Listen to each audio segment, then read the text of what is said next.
Hayaan ninyong simulan ko ito sa isang tanong. Nasubukan mo na bang tumulong sa iba? Pero pakiramdam mo ay parang hindi ito sulit?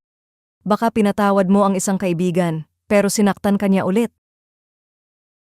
O kaya, sinubukan mong maging mabuti, pero inabuso ka lang ng iba. Nakakainis, hindi ba? Mapapaisip ka, ano pa ang silbi nito? May halaga pa ba ang paggawa ng mabuti? Sa totoo lang, tinalakay ni Pablo ang bagay na ito sa Galatia 6 na talata 1 hanggang 10. At masasabi ko sa inyo, ang talatang ito ay may kapangyarihang baguhin ang ating pananaw sa buhay, sa relasyon, at maging sa ating mga pagsubok. Pagpapanumbalik sa iba ng may biyaya. Sinabi ni Pablo, kung may isa sa inyo na mahulog sa kasalanan, kayong pinapatnubayan ng Espiritu ang magtuwid sa kanya. Subalit gawin ninyo iyon ng mahinahon. At mag-ingat kayo, baka kayo naman ang matukso. Napansin mo ba iyon? Mahinahon. Hindi sa pamamagitan ng panunumbat, hindi sa panghuhusga, hindi sa tsismis, hindi sa matinding pagpuna, kundi sa biyaya. Pero aminin natin, mas madaling manisi kaysa tumulong. May nakita ka na bang nagkamali at naisip mo, kasalanan nila yan, dapat kasi alam na niya ang tama. Ngunit ipinaalala sa atin ni Pablo na walang sinuman sa atin ang perpekto. Darating ang araw na baka tayo naman ang mangailangan ng biyaya.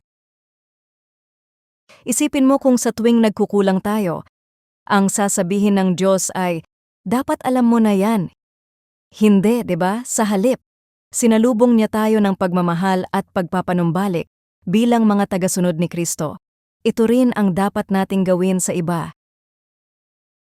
Pagdadala ng pasanin at pananagutan sa sarili. Pagkatapos, sinabi ni Pablo, magtulungan kayo sa pagbuhat ng pasanin ng bawat isa. Pero ilang talata lang ang lumipas, sinabi rin niya, sapagkat ang bawat isa ay dapat magdala ng kanyang sariling dalahin. Teka, ano? Tumulong sa iba, pero maging responsable rin sa sarili? Parang magkasalungat. Pero ang totoo, ito ay tungkol sa balanse. Oo, dapat tayong magdamayan sa emosyonal, espiritual, o praktikal na tulong.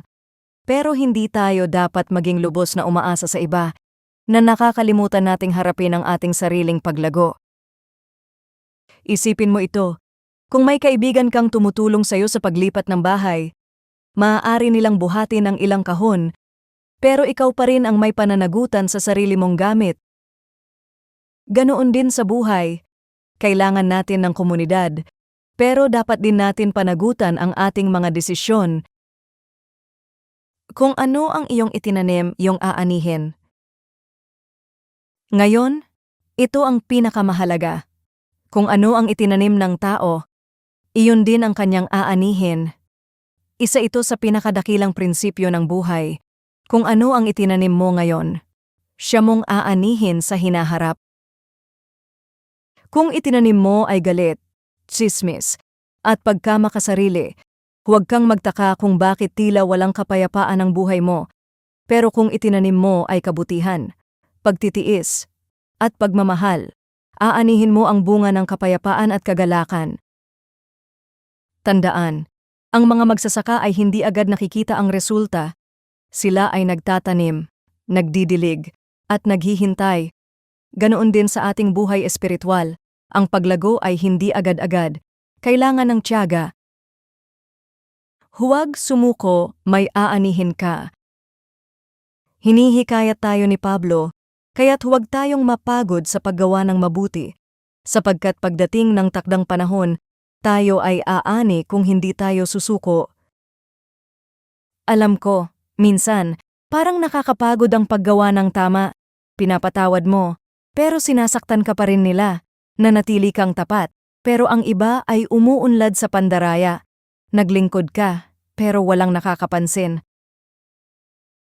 Pero tandaan mo ito, nakikita ng Diyos ang lahat, kahit walang ibang nakakapansin. Alam niya ang ginagawa mo, at sa kanyang perpektong panahon, matatanggap mo ang gantimpala.